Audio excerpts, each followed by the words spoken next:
Hey guys, so today we're gonna take you to Times Square. Did you know that Times Square used to be called the Longacre Square? It was happening until 1904 when the New York Times moved its headquarters here and renamed it to Times Square in its honor.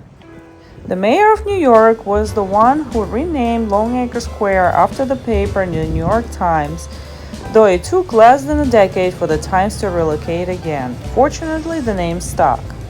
Times Square used to be a carriage district and a hub for carriages and horse-drawn vehicles. Over time, the area evolved beyond its carriage-related origins, becoming a vibrant entertainment and commercial district. It's hard to imagine that this busy area full of cars, people, and advertisement these days used to have horses and carriages all around, right?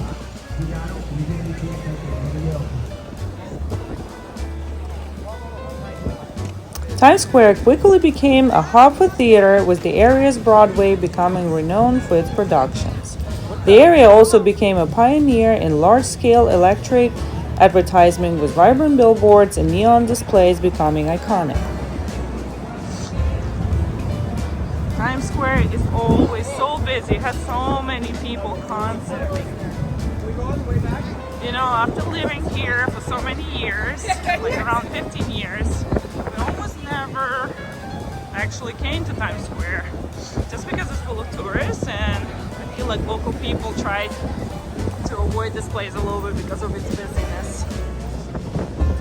In 1904, the New York Times hosted a New Year's Eve celebration, and the tradition of the ball drop at midnight became a staple of Times Square, further solidifying its image as a place of celebration. I'll be honest with you guys, I've never celebrated New Year's Eve at Times Square because it's too cold and too crowded for me. Lots and lots of people, lots of lights, lots of billboards, lots and lots of advertising, and it's like that day and night, every day, cold or hot. That's Times Square for you guys. Let's go up these stairs that I've actually never done before.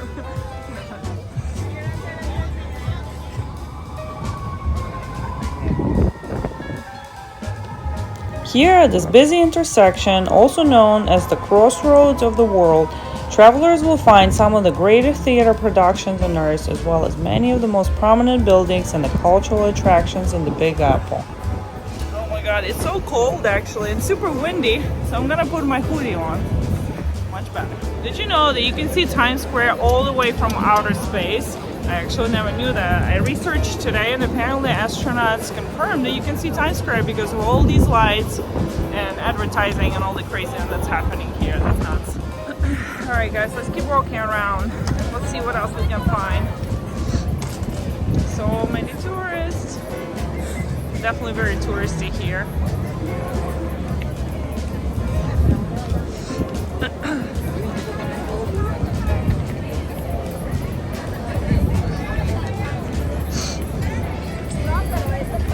Find people here from all walks of life, different nationalities, different basically everything, which is cool.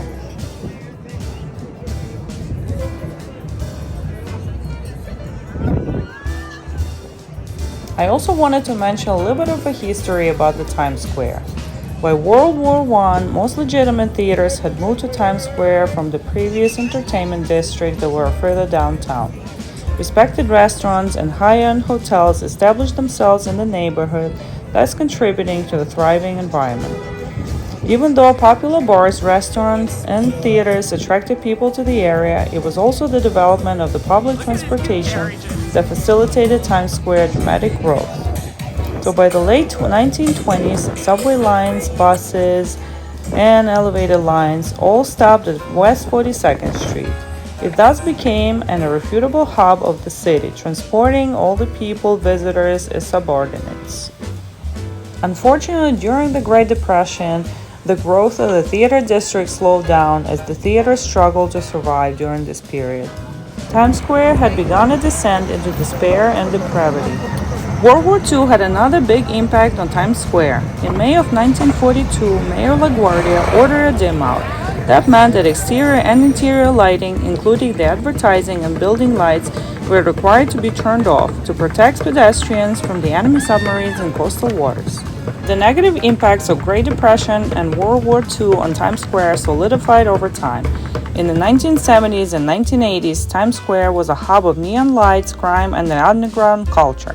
It became a chaotic symbol of old New York. The so-called cleanup of Times Square was going to happen in the future, but we'll get back to it shortly after watching these guys doing amazing breakdancing.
Oh, this is a really cute store. Let's go check it out.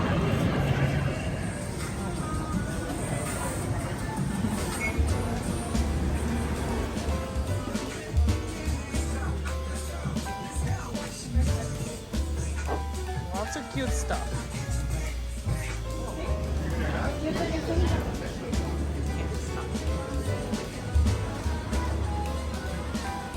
Powerpuff Girls. I wonder which one's me.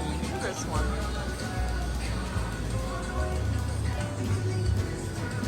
Why is this all over? I don't know. Alright, it's time to leave the store, you guys.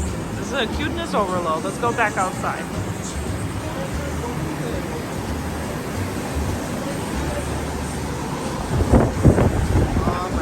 I know, back to the wind. Thank you. The cleaning up of Times Square and the process of redevelopment and revitalization began in the mid-1970s and continued through the 1990s, with New York Mayor Rudolph Giuliani credited with a significant transformation.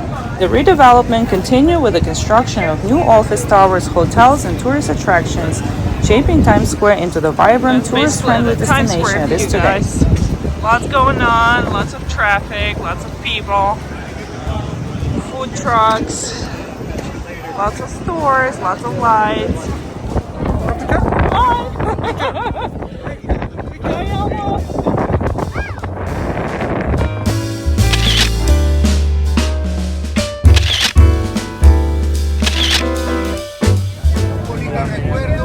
Saludos para Portugal.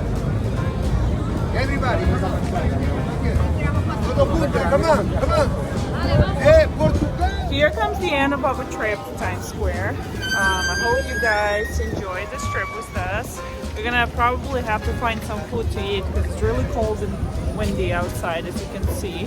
Hair is blowing everywhere. Did you like it, JJ? Yes, a lot. We had a lot of fun. I hope you had fun with us too.